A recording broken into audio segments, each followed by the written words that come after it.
The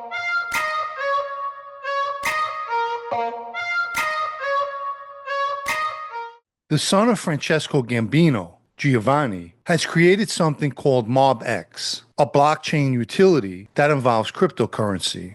His father Francesco, a relative of Carlo Gambino, as well as the Cherry Hill Gambinos, was a member of the Gambino Sicilian faction who was convicted in a racketeering conspiracy involving the importation of heroin from Sicily to the United States. Back then, they conducted their business out of Cafe Giardino, owned by Joe Gambino. Francesco Gambino ultimately received a 30-year sentence.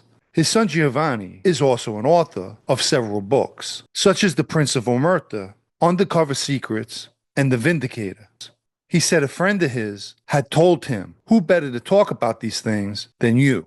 In a pre-dawn raid this past week in the Porta Nuova district, 30 people were arrested, and in an interesting twist, a double roll of Cosa Nostra was revealed. In one, it displayed their being in step with modern times, and on the other, sticking with tradition. The charges consisted of mafia association, drug trafficking, extortion, illegal gambling, crimes against people and property, and weapon charges. Drug trafficking remains the most profitable and produces a significant revenue that the mafia reinvests. At one point during the raid, a police escort helicopter passed over the famous portrait of magistrates Giovanni Falcone and Paolo Borsellino, painted on the side of a building. The investigation, and I quote, paints an image of Cosa Nostra that, despite numerous operations conducted, continued to maintain its grip. A cohesive, violent, and vital association which can count on an alarming availability of weapons, respectful of the organizational model and historical rules, well anchored to its territory over which it exercises constant control, significantly impacting the economic fabric through traditional illicit activities, but which draws its huge profits from drug trafficking, mainly cocaine and synthetic drugs, as well as from clandestine online gambling.